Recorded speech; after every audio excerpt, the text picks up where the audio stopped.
쿠바에서 놀라운 소식이 들려왔습니다. 바로 쿠바 집회의 태극 문의를 반영하겠다고 대통령이 나선 것이죠. 한국에게서 받은 은혜를 기억하기 위해서라고 하는데요. 쿠바는 1949년 7월 대한민국을 정식 승인하고 한국전쟁 시에도 지원하였으나 카스트로 정권 수립 후 쿠바의 반미 정책과 더불어 북한과 공고한 협력 관계를 유지해 옴에 따라 별다른 교류가 없었다. 그러나 냉전 종식 후 최근직 간접적 경로를 통해 비정치적 분야에서 교류를 확대하고 있는 추세다. 한국과 전혀 인연이 없을 것 같은 카리브해 섬나라 쿠바에서 놀라운 결정을 내렸는데요. 자국 화폐에 한국의 대표적인 상징인 태극기 문양을 새긴다는 결정을 내린 것입니다.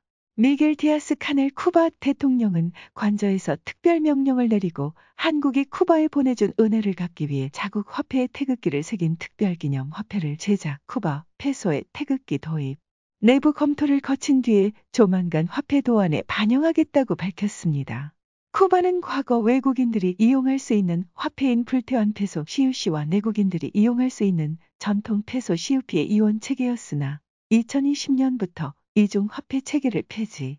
쿠바 내년부터 이중 화폐 폐지. 24페소 1달러의 연동. 경제학자들 시장 왜곡 없앤다. 평가 물가 폭등할 것. 지적도 이후 전통 페소 일원화 체계를 채택하면서 화폐 개혁에 나섰는데요. 이때 당시 화폐 도안을 바꾸어야 한다는 여론이 있었으나 현행 페소 도안을 그대로 유지하기로 결정하면서 디아스 카넬 쿠바 대통령은 완고히 자신의 주장을 굽히지 않았는데요. 그런데 그가 이번에는 한국만을 위해 특별히 고집을 꺾은 것입니다. 현행 50페소 지폐의 태극 문양을 반영 특별기념 화폐 개념으로 소량 생산해 두 국가의 교류와 협력을 기념할 것이라 밝혔죠. 앞면에는 쿠바 영웅인 칼릭스토 가르시아 이니고에즈 장군이 있고 뒷면에는 유전 생명공학 센터가 그려져 있는 이 지폐의 뒷면의 태극 무늬가 생명공학 센터와 나란히 그려질 계획이라고 합니다. 쿠바에서 한국에게 이 정도의 배려를 해준 것은 한국이 코로나 사태로 인해 힘겨운 나날을 보내고 있는 쿠바 시민들을 위해 백신 물품을 아낌없이 베풀었기 때문입니다. 전 세계를 강타한 코로나 바이러스는 섬나라 쿠바도 어김없이 찾아와 무너지는 쿠바. 코로나가 세상 바꾼다 많은 수의 시민들을 공포에 떨게 만들었죠. 쿠바는 자체적인 백신 개발에 나서며 코로나를 잡기 위해 국가가 나섰으나 확산세를 잡기에는 무리였습니다. 더군다나 선진국들 역시 자국 백신 공급에만 신경 썼고 쿠바와 같은 개발도상국에게는 어떠한 백신 공급을 하지 않았죠. 쿠바와의 관계가 껄끄러웠던 미국 역시 백신 공급에 적극적이지 않았습니다. 쿠바는 어떻게 해서든 자국에서 백신을 개발해 코로나를 제어하려고 했었죠. 하지만 생각보다 성과는 나타나지 않았습니다. 생명공학 강국이라고 불리는 쿠바는 자국 의료기술에 자부심을 가진 국가로 미국에서 쿠바로 의료 관광을 떠날 정도로 의료 선진국 쿠바를 다시 보다. 쿠바는 코로나 백신 개발에 자신감을 내비쳤으나 생각보다 성과가 없었던 것이죠. 코로나는 계속해서 변이해 쿠바 전체를 뒤덮었고 계속해서 병원에는 환자들이 실려오는 위기 상황 속에서 쿠바를 구한 곳은 바로 대한민국이었습니다. 한국이 유니세프와 협업을 통해 의약품을 비롯해 백신까지 지원하면서 쿠바인들의 위급 상황을 해결해 준 것입니다. 비행기를 통해 공수된 의료품은 쿠바 국민들이 넉넉하게 코로나 바이러스 위기를 대처할 정도였죠. 이뿐만 아니라 산소포화도 측정을 보장하는 맥박 산소 측정기까지 한국이 보내주면서 위험 환자들이 유명을 달리하는 일을 피할 수 있었습니다. 한국에게서 의료품을 지원받은 이후 코로나 신규 확진자가 감소. 쿠바는 이동안 백신 접종을 마치며 한시름 놓을 수 있었죠. 이 소식이 알려지면서 쿠바 언론들은 물론이고 정부까지 나서 한국의 의리에 대해 감사하다는 인사를 보냈습니다. 디아스 카넬 대통령은 한국 덕분에 쿠바 전체가 살 수 있었다며 극찬 한국에게 받은 은혜는 잊을 수 없다고 할 정도였죠. 그 결과 대통령이 직접 태극기 문양을 화폐에 박는 결정을 내릴 수 있었던 것입니다. 유전공학센터가 그려진 50페소 화폐에 새겨진 것 역시 코로나 백신 및 의료품으로 받은 은혜를 잊지 않고자 새긴 것이라고 하는데요. 사실 쿠바가 한국에게 받은 도움은 이번이 처음이 아닙니다. 화폐를 통해 이번과 마찬가지로 비슷하게 한국에 대한 성의를 보인 바 있죠. 지금은 사라진 불태원 페소 CUC의 한국이 개발한 쿠바 지폐, 소현대 발전기, 세계를 밝힌다 이동식 발전 설비 PPS가 10페소 도안으로 새겨진 적이 있었습니다. 쿠바는 외국인들만 사용할 수 있는 10페소짜리 불태원 지폐에 한국이 개발한 이동식 발전 설비를 1세트를 새겨 넣어 에너지 위기를 겪고 있던 쿠바를 구원해준 이를 기념했습니다. 이 설비는 디젤 엔진 등 발전기 구동에 필요한 설비를 컨테이너에 담은 소규모 패키지형 발전소로 현대중공업이 7억 2천만 달러를 들여 쿠바 전역에 설치한 설비입니다. 현대중공업이라는 회사 명이 표시되어 있진 않았지만 화폐의 도안 가치 컨테이너 사기와 이를 총괄하는 설비가 쿠바 지폐의 한국 수출품 도안에 자세하게 묘사되어 있어 부정할 수 없을 만큼 한국의 설비라는 것을 알 수 있었죠. 당시 에너지 설비가 부족했고 이를 운영할 만한 인프라도 없었기에 쿠바는 에너지 혁명 로바시 나누자르카 을내건 국책사업을 벌였습니다. 대대적인 발전 설비 확충에 뛰어들면서 여러 국가에게 도움을 요청했습니다. 일본은 물론이고 독일에 이르기까진 내로라 하는 선진국 발전 설비 업체들이 쿠바 국책 사업에 뛰어들었으나 국책 사업을 따낸 기업은 이제 막 설비 수출에 뛰어든 대한민국의 현대중공업이었습니다. 북한과 수교가 맺어져 있고 한국과 수교도 체결되지 않은 한국이 쿠바 국책 사업을 따낸 것인데요. 한국인들이 보인 성실성과 부지런함에 매료된 당시 쿠바 주석 카스트로 한국을 배워야 한다.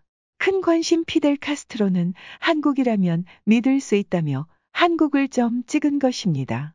이례적으로 공사 선수금까지 10%를 미리 내줄 정도로 파격적인 혜택을 주며 피델 카스트로는 한국을 지지해 주었죠.